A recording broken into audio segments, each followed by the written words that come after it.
And there is a sort of skeleton staff there. There's a caretaker there who shows him around, and they show him around the garden. They show him around. Thomas Platter gets to play a little tune on the organ in the chapel. They see some really disturbing portraits that I go into in more detail in the book. I mean, some horrific ones. They also see a bed that Anne Boleyn and her ladies in waiting had stitched. They see tapestries that allegedly were in the room when Jane Seymour was giving birth to Edward VI. And they see Elizabeth I's collection of clocks and old Bibles. They see this, and he leaves this account, and it turns out that it actually was fairly common practice in these stately homes and palaces that the caretaker staff would receive kind of a supplemental income by moonlighting as tour guides for tourists. So the tours of the palaces when the royals weren't there goes back to Elizabeth I and probably even earlier. There's a whole chapter in Oliver Cromwell, and in many ways, actually, it is also inextricably linked to the only ever English Republic.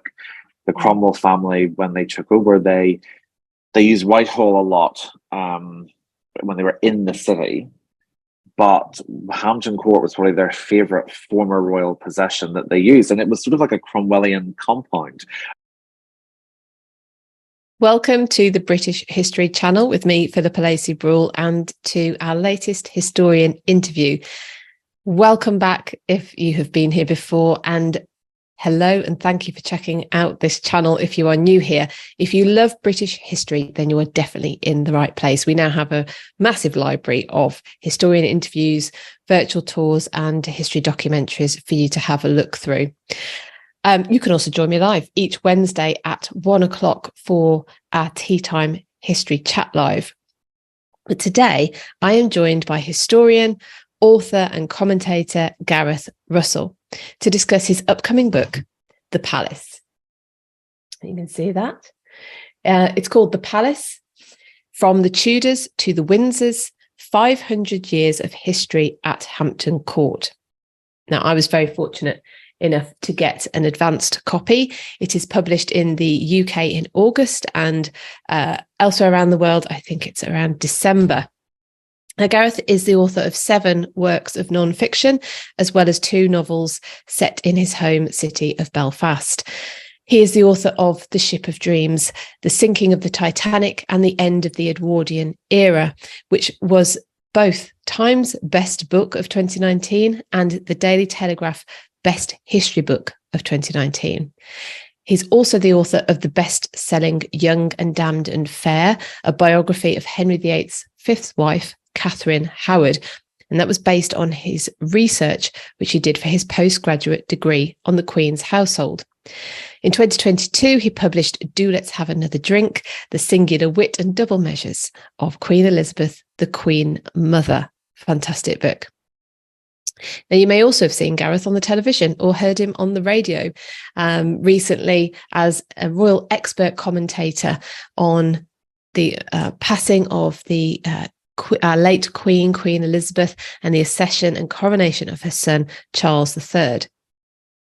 Gareth also accompanies me as our tour historian on British History Tours. In fact, we are fresh back from the Private Life of Anne Boleyn tour. Now, if you're a member of my Patreon group, you have been able to submit your questions to Gareth, which I will put to him at the end of the main interview. That makes up the ad-free extended interview. But also, if you're a member of Patreon, not only will you get to put your questions to future guests as one of the benefits, but you will also get to hear the talks which Gareth and other historians have given on the British History Tours. And I will be sharing those from this year over the next few months. So if you are interested in becoming a patron, please go to patreon.com/British History. There's loads of other history lover benefits as well as the ones I've just mentioned. You get early access to tour tickets, automatic membership of book club, blogs, exclusive photos from our travels, all sorts of things. But anyway, for now, let's get started with our interview with Gareth.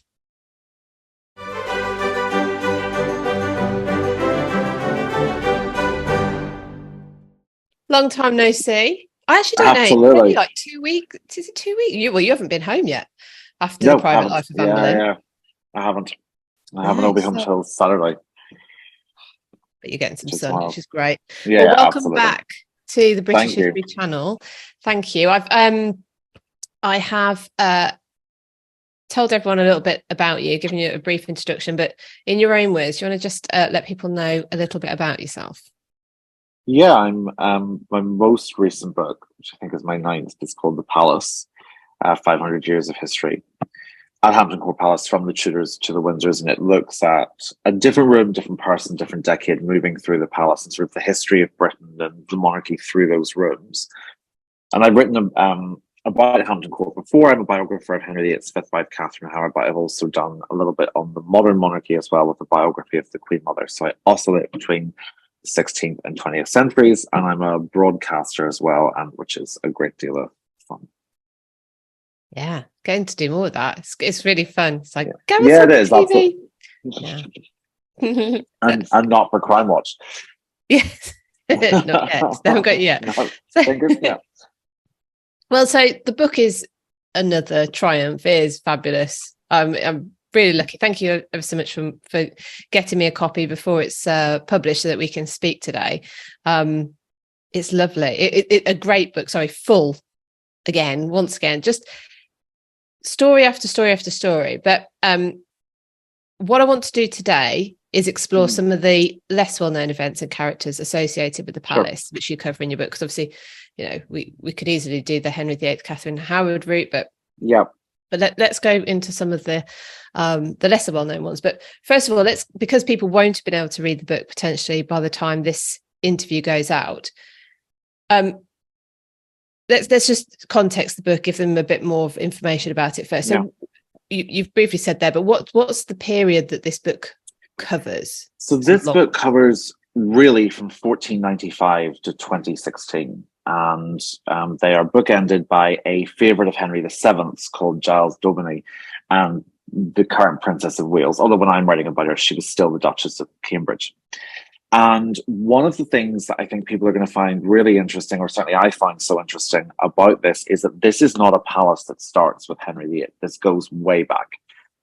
And it was there wasn't enough to get a full chapter out of it, but there was too much to leave them out. So I was able to write about a medieval order called the Order of the Knights Hospitaller, who owned Hampton Court long before the Tudors. And they rented the manor out after they sort of had no more use for it. And it became, you know, as it is still today, rich Londoners wanted a spot in the countryside. And this is how Lord Daubeny, who was Henry VII's Chamberlain and one of the first people to desert Richard III and go over to Henry VII long before Bosworth, picked. And you can still see what really why I decided to start in 1495, 1503 was because there's still a room present from that period. The earlier stuff, there's almost not, in fact, there is nothing left. But the kitchens, a lot of them date from Lord Daubeny's time. So I start with when Elizabeth of York came to visit there. And each chapter moves forward into a different period and a different sort of focus within the palace and people living there. So you're right, you mentioned Catherine Howard and Henry VIII. And initially I didn't intend to have a chapter on Catherine, because having written a biography of her a couple of years before, and Catherine's downfall began at Hampton Court, I thought, is this going to be repeating myself too much? But as I said in the author's note, Catherine's tragedy is so inextricably linked to Hampton Court's history, I couldn't leave it out. So I decided to, the Young and Damned and Fair, my biography of it, looks at it from those 2 weeks from Catherine's perspective. I brought this out to have a look at what that downfall appeared like to other members of the palace. And really, it's the book, it's divided into 4 sections: House of Tudor, House of Stuart and Cromwell, Hanover and Windsor. Slightly heavy labouring pun on house and dynasty, etc. But it was there are some chapters that focus on the really famous people there. Chapter 2 is Cardinal Wolsey centred. Chapter 3 is Anne Boleyn centred. Chapter 8 and 9 are about Mary I and Elizabeth I. Then monarchs that get their own moment in the sun are James I, Charles I, William III, and Anne. But it's also about people like Barnaby Fitzpatrick, a young Irish nobleman. It's about a chocolatier / businesswoman called Grace Tozier. It's about a palace palace servants, like the page boys, the kitchen staff, and lamplighters like Thomas Abnett. So really, it tries to move through what was happening in the country, but how Hampton Court has history kind of flowing in and out of it. It was the most, for me, it was the most. I never really got tired of it. There were so many stories I couldn't include because the book has to be of readable length. But I think the stories I've chosen, hopefully, are ones that are illustrative of just kind of sex scandals and religious fundamentalism and war and politics and things that are frivolous and incredibly serious. All these things bounce together in Hampton Court, and tragic as well. So there's friendship and horror and treason and splendor all rolled into it. So it's an epic story, and I really can't wait for people to read it. Yes. Oh, you're at that point now, aren't you? You're ready. You've done it all. You've written it. Now you want to find out what, because you've got all this stuff to share, and it must be quite a nerve-wracking, exciting time for it just to be about ready for everyone else to start reading. I mean, I loved it. You managed to do this with the Titanic book, of course, weave in much wider sort of topics, like you said there, what was happening in the country directly with the people who are going through, working at, living in Hampton Court. It works really well. Like you talk about the pages at one point and things like that. I wasn't going to ask you specifically about him today, but I didn't realise that Cromwell used Hampton Court as his weekend retreat. Yeah, and that Cromwell, was partly why it survived, of course, like Windsor, I suppose. It's definitely got. I mean, Hampton Court was, it is so inextricably linked to the monarchy, but there's a whole chapter in Oliver Cromwell, and in many ways, actually, it is also inextricably linked to the only ever English republic. The Cromwell family, when they took over, they used Whitehall a lot when they were in the city, but Hampton Court was probably their favourite former royal possession that they used, and it was sort of like a Cromwellian compound. All the members of the family had their weekend retreats in former sections of the royal apartments. So that was fascinating to look at the Republican decade of the 1650s. Yeah, and how interwoven it was with Charles I's end, and then Cromwell goes and uses it, and then you see Charles II come back to it. And can you imagine what Henry VIII would make of Cromwell? I know. Oh, it's kind of one of the things that I would allow Henry free rein on dealing with. Well, the other thing, I mean, he probably would have been, now that you say that, I just think he might have been, given how much he loathed Scotland, he might have been even more aghast that Charles I lived there, because he was Scottish, born in Scotland. So I think probably between about 1625 and 1660, there would have been a spot for Henry VIII not to get enraged between Charles I and Cromwell. He probably would have loathed them both, actually. Yeah, equally, in equal measure. So what was the initial idea for this book, and did that develop as you started researching? Totally. It was, my agent was over from New York, her and her husband, and she wanted just to see Hampton Court. This was after Young and Damned and Fair had just come out, and I was obviously, as I was talking through it, I talked a little bit about what I knew of the later history, but it was very Catherine and Henry focused. And she said, afterwards, she's like, I really think there could be something in this. And obviously, when you finish one book, you and your agent, if you have a good relationship, and I have a great one with mine, you sit down and you have a little talk about what the next ones might be. Maybe 3, 4, 5 ideas, and you think about, where sometimes an idea sounds great, and then you go and look at it for the book proposal, and there just isn't enough meat in the bones there. And with Hampton Court, there was so much meat. And it did change. I actually, there were more chapters at the start in the proposal. There were a lot more. And it was too long. It was just the idea, I never really got to the, doing the basic word count. I thought, what's going to happen is we're going to bounce through so many stories that none of them are going to get their proper heft and wit. And actually, it's better to tell a few stories really well than to tell a lot of them quite well, or hopefully I tell these ones very well. But so it was really, the initial process was about sifting through what stories worked from the palace's past, and also I think I suppose that there had to be a decision made on my end of things couldn't just be interesting; they also had to have an impact on this country or other countries. They had to tell a story about some aspects of things, and that really it's the idea that you have to separate the personal from the political, or that the personal is frivolous and uninteresting, is not true. So chapter 8, the Privy Gardens, really focuses on the spring and summer of 1555, when Mary I believes she's pregnant.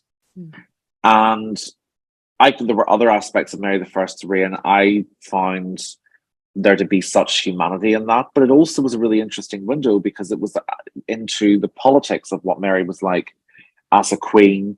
You see moments of, even when she's dealing with this pregnancy tragedy, whatever it was, she's still thinking about the political implications of France's new alliance with the Ottoman Empire, and they're dealing with the fact that the Habsburg Empire is about to be reconfigured by her father-in-law. So I found you will always find these moments where the personal and the political weave together beautifully. So that it was about finding stories that did all of that.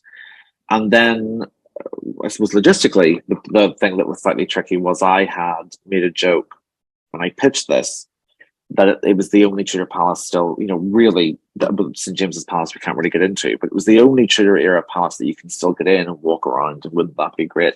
And then 2020 happened, and it was your fault. It was so I was working my way through maps, and I couldn't, no one.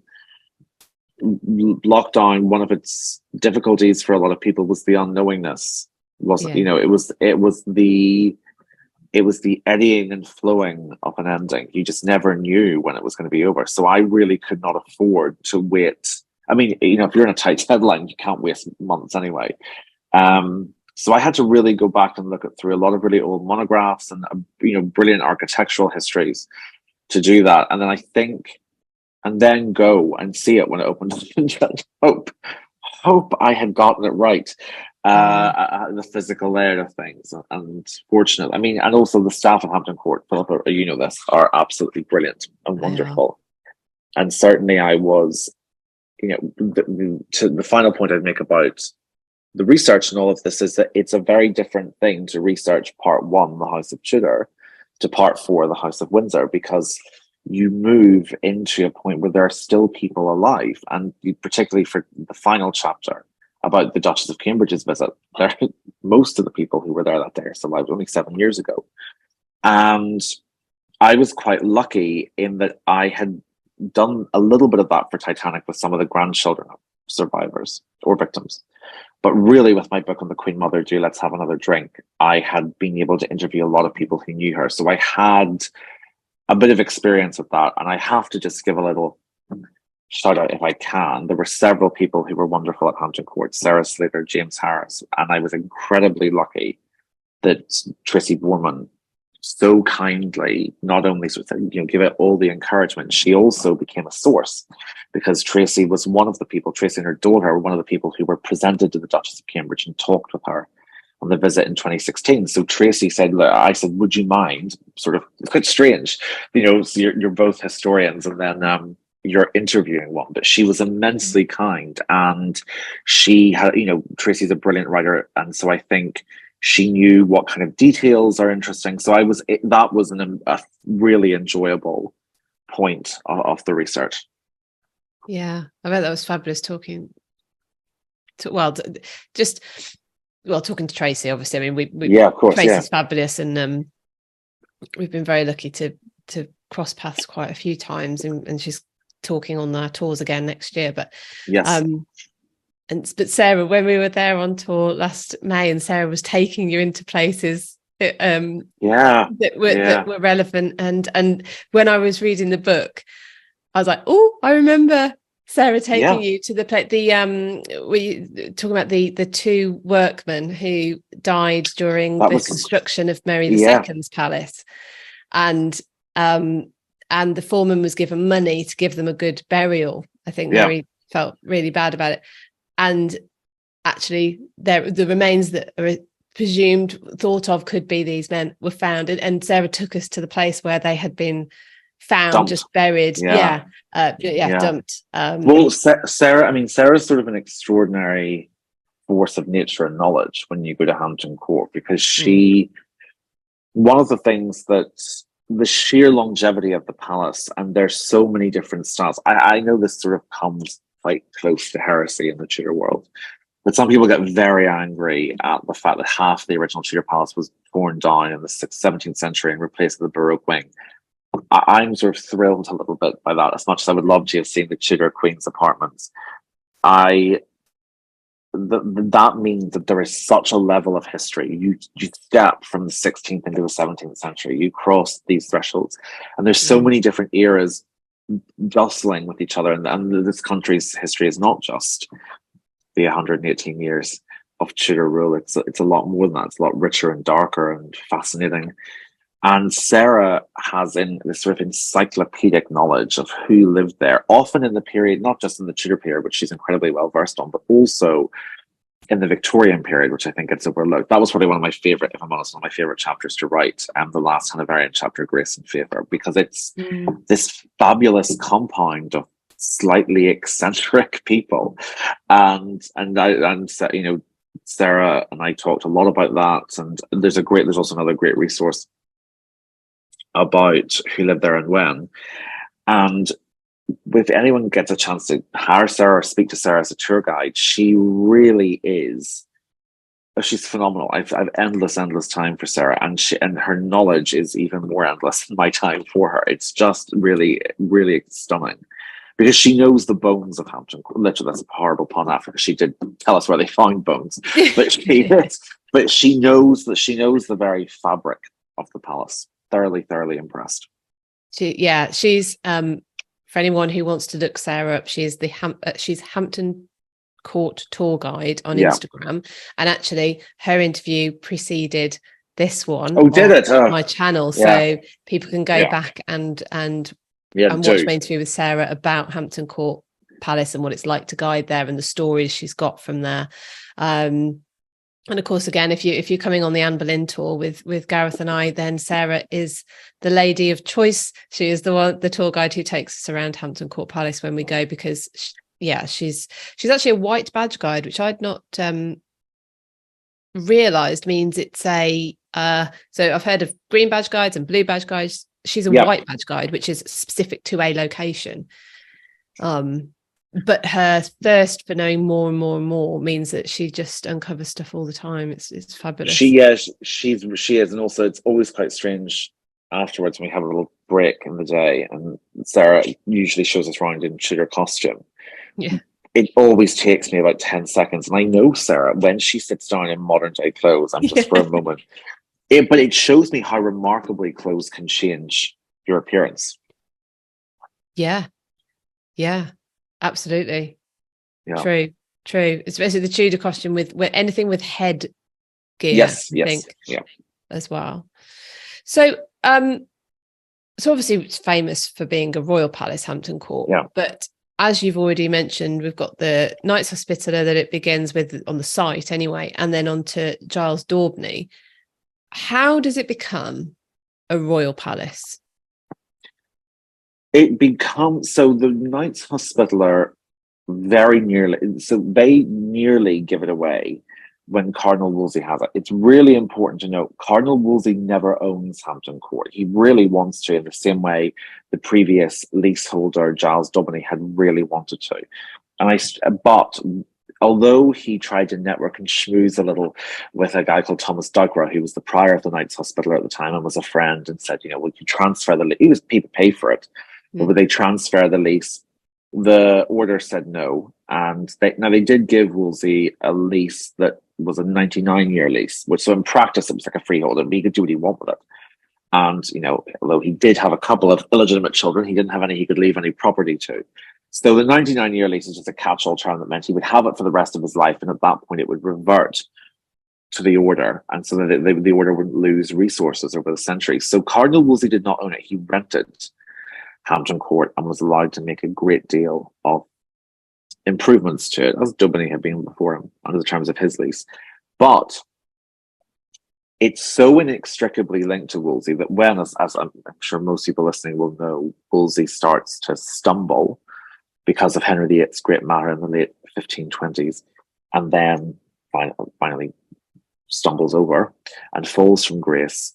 The palace by then is kind of being used. Its accommodation is being loaned by Wolsey to Henry, and who uses it more and more. We do know that Anne Boleyn was there a couple of times. When it's actually quite possible that she contracted the sweating sickness there that nearly killed her, and she had to rush back to beautiful Hever Castle in Kent. But it doesn't. Henry VIII takes over the upkeep, the duties of upkeep under the terms of lease in 1531, but he is much more successful at leaning on the order than Cardinal Wolsey had been, and he inaugurates a property swap that is the equivalent of someone saying, would you exchange your steak for this piece of bubblegum? And he gives them a priory dedicated to St. Mary Magdalene in Essex, and it's nothing. It's a blip. It's a small priory, and in return they give him Hampton Court. And by this point, by the time around 1531, when these negotiations are gathering momentum, the order, like all orders, are starting to feel a little bit nervous about some of the king's ecclesiastical policies. And obviously, but Hampton Court is out of monastic possession by the time the order is shut down during the dissolution. So the palace comes in through a property swap. A much larger area around it called the Hampton Court Chase that becomes a 10,000 acres of royal hunting domain that is so large it actually entails several other smaller palaces, including Oaklands, where Henry VIII marries his fifth wife, Catherine Howard. That land is part of the property bonanza that comes with the dissolution later. So the palace comes from a grossly unfair property exchange of the monastic order.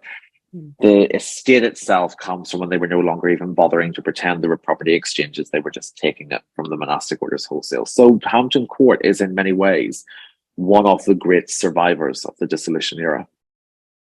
Yeah. Interesting. Yeah, I mean, York Place wasn't Wolsey's, which Henry confiscated anyway. That was the Archbishopric of York's actual, wasn't it? Actual property. Yeah. So yes, Henry, it didn't worry too much about whether he could. He just did. The fine print is not very interesting for him. He wasn't an administrator. He just went and got what he wanted. So, actually, I was at Hampton Court the other day and kicked myself because I didn't have, for the first time in 2 months, I didn't have your book on me. I've had it on me to read it, and I went to Hampton Court without it because I'd finished it. Oh my good. Well, otherwise I'd have taken a photo. Yeah. So I do. Oh yeah, of course. No, don't be silly. I will have it all over me next time I'm there. Yes, I'm sure. Good. I've let you down. But you have. But obviously we know it now, or people, it's known, it's a tourist attraction, basically. I mean, when I was there the other day, it's filled with people from all over the world there. And it was fantastic. There was our good friend, good mutual friend, Dr. Cat was there, dressed up as Queen Anne, insisting that she plays, is it Tatiana in A Midsummer Night's Dream? I should know, I did it at school, but anyway, she's Tanya, the Queen of the Fairies, is it? Yeah, Queen of the Fairies. Fantastic. I mean, she's fantastic. The whole troupe were fantastic. But anyway, so it's very much known as or people know they can go visit it. It's a tourist attraction. But I wondered if it would be a surprise to people when they read in your book just how long it has attracted, quote unquote, tourists. Because you do a chapter about Thomas Platter the Younger, and he gives a fantastic account, doesn't he, of the palace during the reign of Elizabeth I. So, one, how did you discover that account, and what did it tell us? Thomas Platter was actually one of the last things I found. It was I was really kind of at the final tidying up stage, and then I was sometimes it's hard to remember where you find these things. Sometimes you're led to one source and you're in a certain part of a library. And I always think if you go into a certain part of an archive or a really old library, or any library actually, and you're in your subject area, don't just get the book out that you want. Stop and look around. And sometimes you will find gems. I mean, absolutely, these old gems of sources, or as the Georgians were so fond of, collated sources and printed original documents. And so it was found. I think it was mentioned, and then I was at the Bodleian in Oxford, and I put in a request to get a copy of it.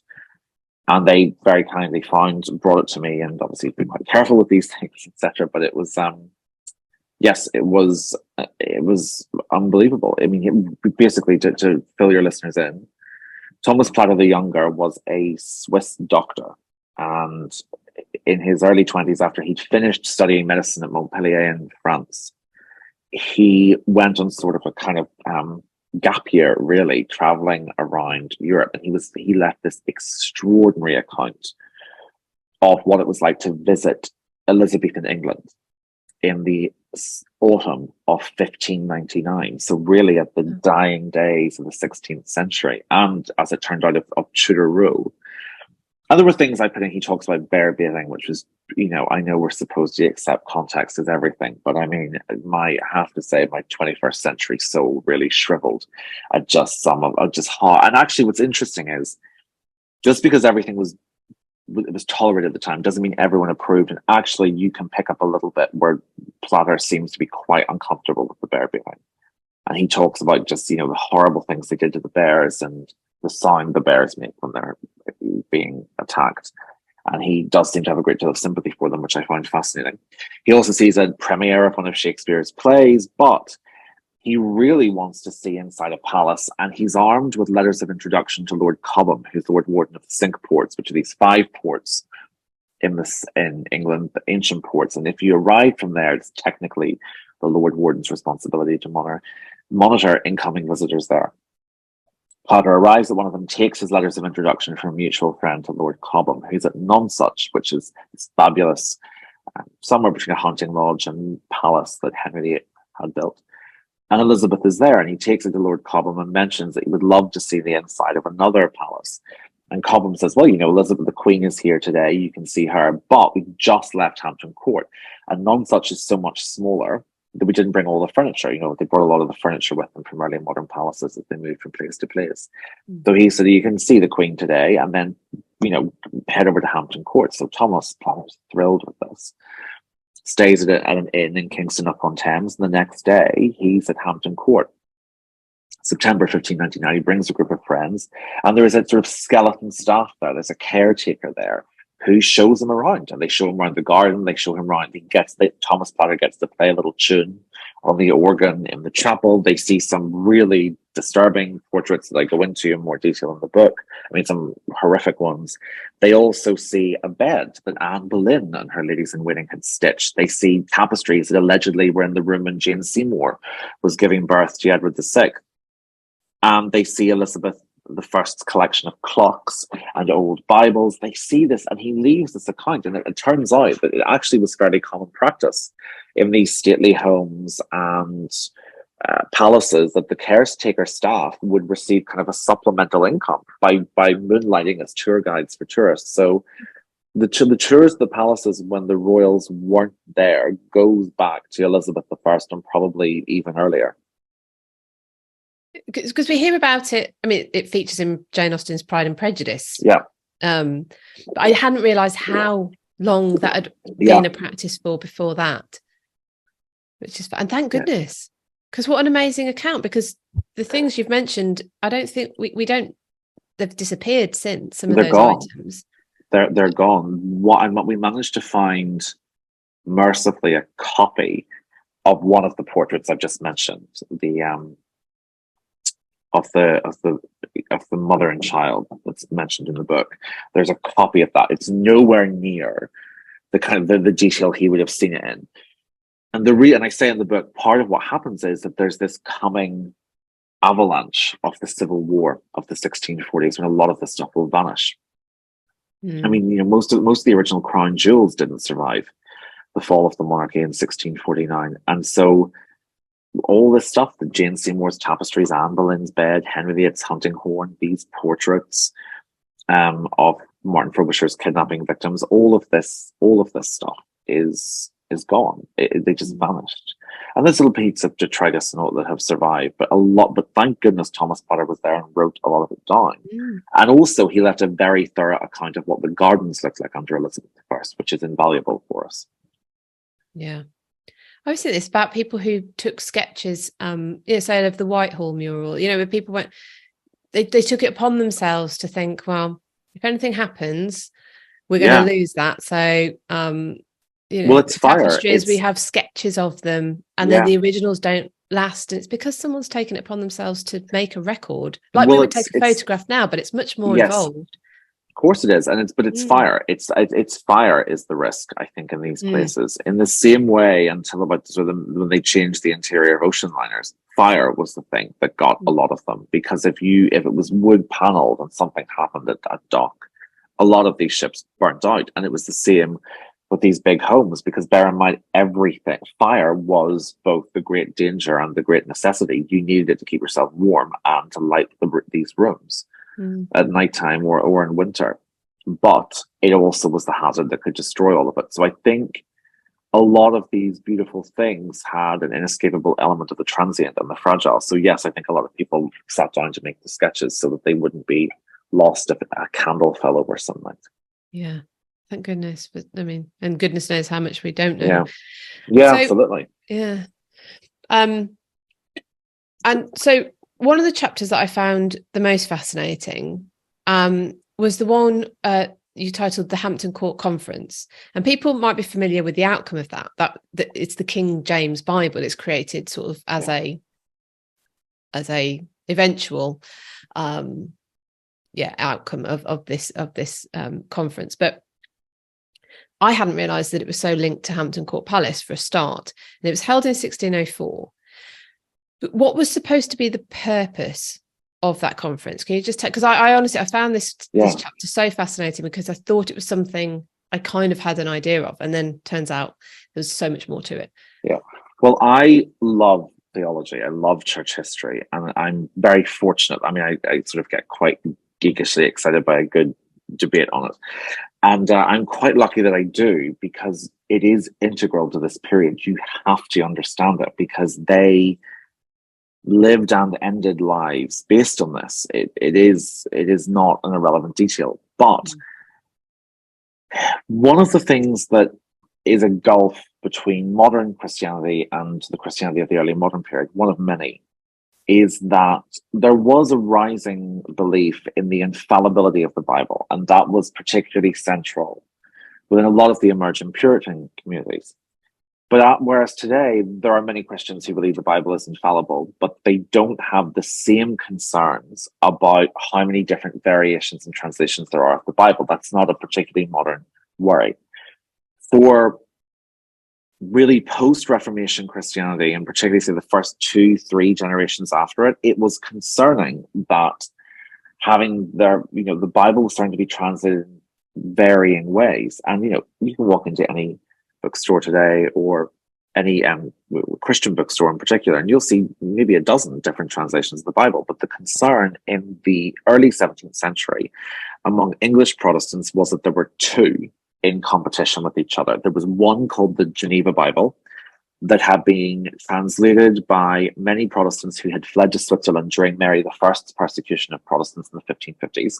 And then there was one called the Bishop's Bible that Elizabeth I had authorized in 1568, I think, but in the 1560s. So they were a decade apart, and there were different words they had chosen to translate. Chief among them, the Bishop's Bible uses the word bishop, and the Geneva Bible uses the word overseers. And so the Puritan claim that bishops were an artificial office was rejected by those who believed the word, who believed the Bishop's Bible translation. Anyway, in a world where religion is so important, there was really serious concerns throughout Elizabeth I's time as Supreme Governor of the Church of England, that there were these two Bibles, and that English Protestantism was splintering and going into self-inflicted weakness because of these tensions. And when James VI of Scots becomes James I of England, Ireland, and Wales, there is something called the Millenary Petition. And I'm thrilled I pronounced that right, because I always trip over millenary, and I don't know why.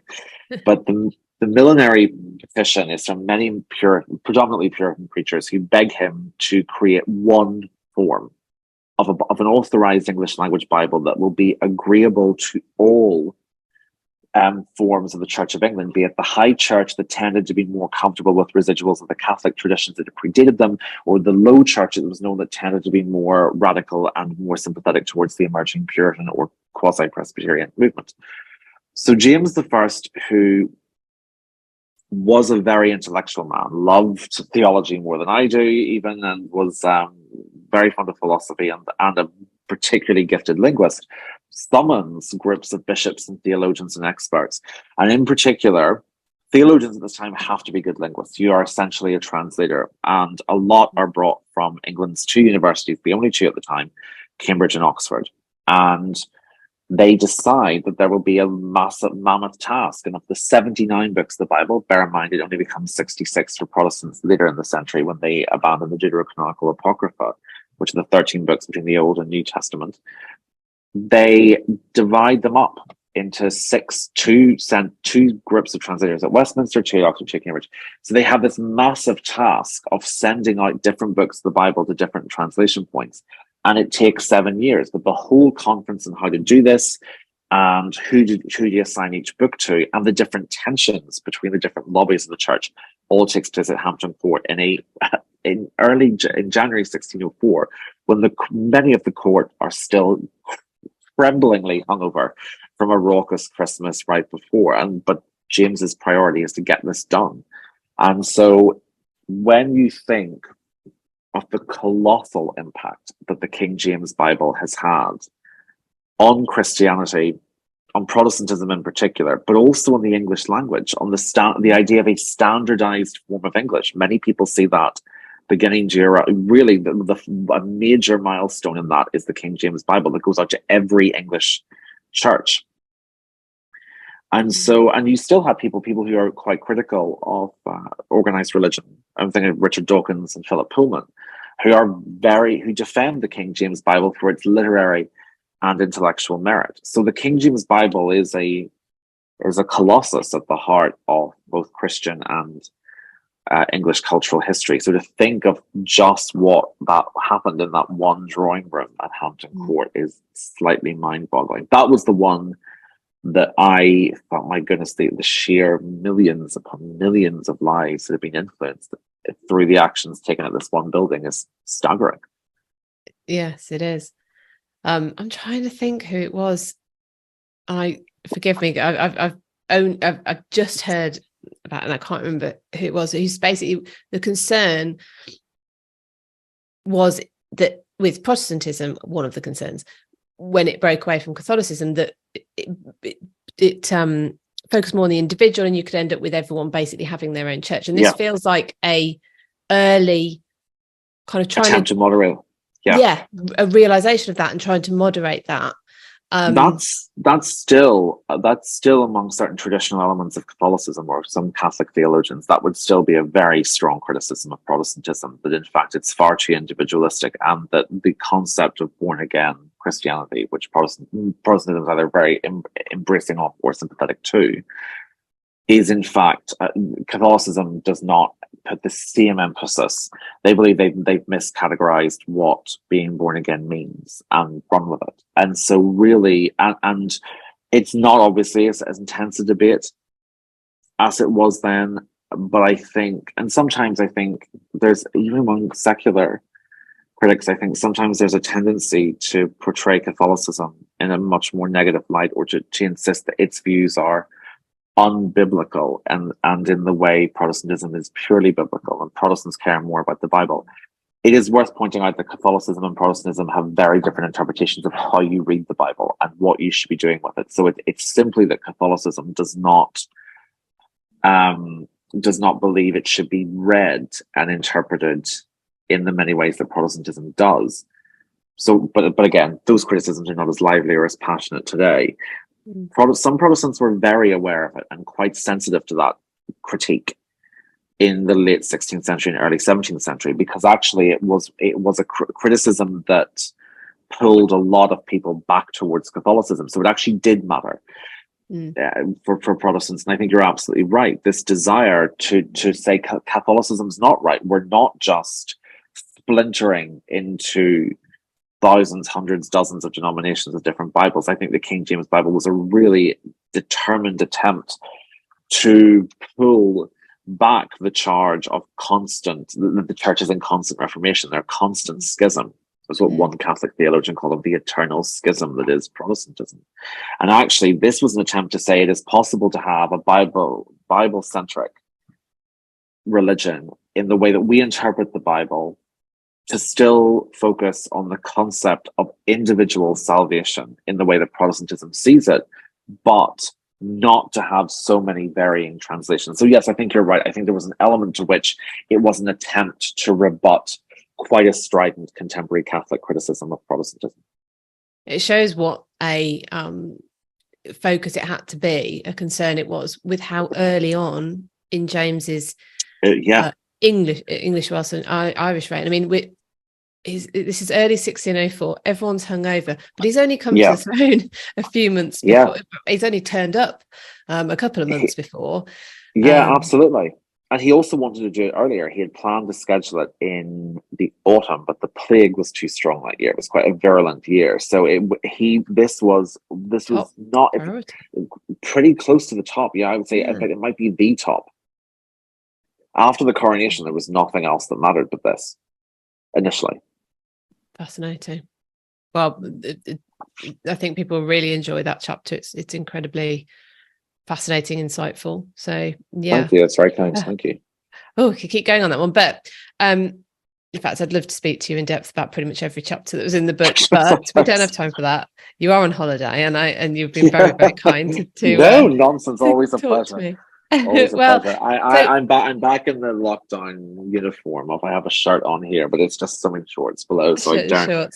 But we should point out, you're sat in some like 40-degree heat in the European heat wave as we speak. I'm in incredibly beautiful Cyprus. I've never been before, but the sunsets here are just extraordinary. Yeah, really beautiful. I've been seeing your Instagram. I'm jealous. I'll get there one day. So, but there's another chapter that captivated me, because the subject of that chapter was someone who I hadn't taken much notice of, really, and I found it quite moving as well. So it's the one about Queen Anne of Denmark. Who I've briefly mentioned. Dr. Cat is currently playing at Hampton Court. She's the wife of James I, mother of the future Charles I, and of course there was an older brother to Charles, Prince Henry, who predeceased them all. But I found her story fascinating, how much she changed over time, with all the turmoil that they went through. Can you tell us more about her and her time at the palace? Of course. She is fascinating. She's high camp. Anne of Denmark really is sort of glittering and over the top and larger than life, and a patron of Shakespeare, and dementedly extravagant. And she's just an absolutely fascinating figure. But she dies at Hampton Court in 1619, and it's that chapter, The Queen's Bedchamber, is about this huge personality, but the slow dimming of a life, and she was dismissed. I mean, there was a history of the Stuarts written actually by a president of the Cromwell Association, Morris Ashley, I think, and he referred to her as a dumb blonde, and that was the prevailing view of her for a long time, that she was an idiot, and because she liked to dance and party, she was sort of self-indulgent fool. We still see that. We still think that about people who have interests like that, which is slightly odd to me. But she was capable of plotting if she had to, and she had survived and instigated many a plot in her time as queen. I touch on those. and also the possibility that she was probably involved in one of the biggest scandals of James's reign, but kept her fingerprints off them. Just got a whiff right at the end that she might have been involved in destroying two of his two rival courtiers. But she comes to Hampton Court in the winter of 1618. She's really not very well, and she passes away there in the spring of 1619. And I find that story, I'm glad you said it was moving. I find it moving to the sense I had of Anne of Denmark when she went back to Hampton Court was, I said about her glittering. If you imagine sort of all the candles of lighting up the splendor of her career, it was like each candle she dimmed. Each candle went out one by one until she was left alone with her son and a maid at the bedside, and some very pushy doctors. But it was a life drawing slowly to its end at Hampton Court of this woman who had the most dynamic personality. The mother-son relationship that you're able to go into between her and the future Charles I, that was one of the things I found the most, maybe being a mother of son, maybe just being a human. And also your son's around the same age roughly as Charles would have been. Charles is 18 at this point. Right. And when did he turn? He would have just have turned 18. Yeah. And it's a different Charles. That's one of the things that, this book isn't a biography of Anne Boleyn or Anne of Denmark or Charles I or anyone. You really see them at the moment that this chapter looks at them. And so to see Charles I as an 18-year-old who's worried about his mum you see these people from such different angles. I find that chapter, I loved writing that. Or it was sad. It was very, very sad, but it felt very intimate, that particular chapter. I think you're right. I think this book will give people the opportunity to see, because it's characters out of history from a different angle, because it's not necessarily a part of their story which would be written on in any great detail in a massive biography or something of them. We get a little insight into them, like I say, at a particular point. And of course we see Charles I later on. Yes. With everything that happens in the Civil Wars, but we're not going to go into that today, unfortunately. But people have to read the book. Absolutely. Perfect plug. Yeah. So before we finish the main part of the interview, I've got some questions in a bit from my patrons, but I have one final question. So of all the people that you've covered in this book, and as you've said, there are many, but also of all sorts of different social classes, which I found fascinating. Who did you find the most interesting or intriguing, possibly, to write about? So whose story are you glad you actually have had the opportunity to tell? Perhaps they wouldn't have, a biography on their own or anything. So well, two, I would say, which is cheating. I'm sure I'll change my mind tomorrow. But one, which I think actually links quite nicely to your, I'm giving a talk for you in autumn, I think, isn't it, on Barnaby Fitzpatrick? Yeah, for the Ireland History Festival. And I remember actually when you asked, very kindly invited me to partake, I said, look, I have so much stuff on Barnaby Fitzpatrick, and it's just I'm only writing about him when he's 17 at Hampton Court in 1551. I have to stop there. So I had, so Barnaby I find fascinating. Barnaby, of course, many people remember, was a close friend of Edward VI and really looked set to become the adult favourite and the great power in the land, and he was the heir to an Irish barony. His father was the Baron of Upper Ossory. But Barnaby was so interesting to me, partly because it's this moment in Irish history that never gets talked about, as the aristocracy is transitioning into a different period, and Protestantism starts to be felt in the island for the first time. But also because he is such a teenager, he's starting to develop. He's got a real interest in the ladies, and Edward VI is much more interested in religion, and they're having tensions over that, but they both still love to, play bowls and fight and joust and all the rest of it. And I found him very immediate, and also then just to see all the hope and possibility there was at 17, and then to see where his life takes him when that I couldn't go into the detail. That's for the online history festival. But Barnaby Fitzpatrick I find absolutely fascinating, and the fact that he was a bit flirty meant that the Protestant preachers around Edward VI thought, that's the one we need to get rid of. That's the one we need to really watch and make sure he doesn't become too influential, because they didn't want Edward turning out like his father. And the other one that I found so interesting, and he, like Thomas Platter, was a bit of a last minute one, but I had the time of my life with Lord Hervey in the 18th century one. Lord Hervey was, so he was a confidant of Queen Caroline, George II's wife, Caroline of Ansbach. And he really reigned in British high society in the 1730s. And in some ways, he was morally monstrous, in other ways, deeply sympathetic. But his letters are this cornucopia of steering intelligence and the most unnecessary camp bitchiness. And it was so entertaining to read and write them. And these sort of fabulous one-liners he had, and the stuff about the Dowager Countess of Deloraine, who he loathed. And really, this was a chapter that, having, the first chapter in Queen Caroline is about Walpole and the riots and how Hampton Court kind of helps birth the idea of regular prime ministerial audiences, which is such a central part of British political life today. But that same summer, you also have, Lord Hervey talking about how well endowed Lord Lincoln is and how much he hates the Dowager Countess of Deloraine. He hates the Princess Royal cracking her knuckles. So it really went from one chapter being very, very political to one being about the sauce and spectacle of Georgian high society, and it was a riot to write. So probably Barnaby Fitzpatrick and Lord Hervey. But I think a lot of people, Barbara Castlemaine was fascinating too, but she is sort of just unhinged, which I enjoy writing about. I think a lot of people who maybe are interested in queens and sugar queens will find the chapter of the Georgian Queen, Queen Caroline of Ansbach, very interesting, because she really is sort of the last of those queens who queen's consort, who openly wields political power. She's the last of the line, and she loved Hampton Court.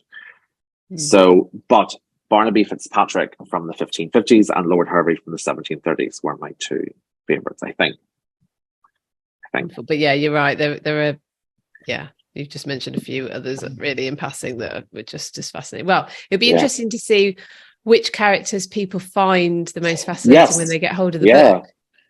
I'm sure you'll get lots of feedback. It'll be good. Well, that's an interesting point, because people, it's even my editors, my US versus UK editor, the different bits that they loved, that they found the most interesting. I mean, my UK editor loved Anne of Denmark, and she thought, she's just the right level of, there's almost like a soap opera quality to Anne of Denmark's personality. It's just, there's no mundane to this woman at all. Everything is high octane drama. So it's very, very interesting which ones people gravitated towards. Whereas one of my American editors, he found the stuff on Queen Anne Stuart his favorite. And so he said it really moved him about kind of the struggles of their health. But so two Queens Anne. But yeah, I'm very interested to see what people think. And if anyone has read it or watched it, drop me a line on Instagram or Facebook to let me know who your favorite was, because I'm quite interested. Mine probably will change, but Barnaby and Hervey seem like two good bets for the time being. Yeah.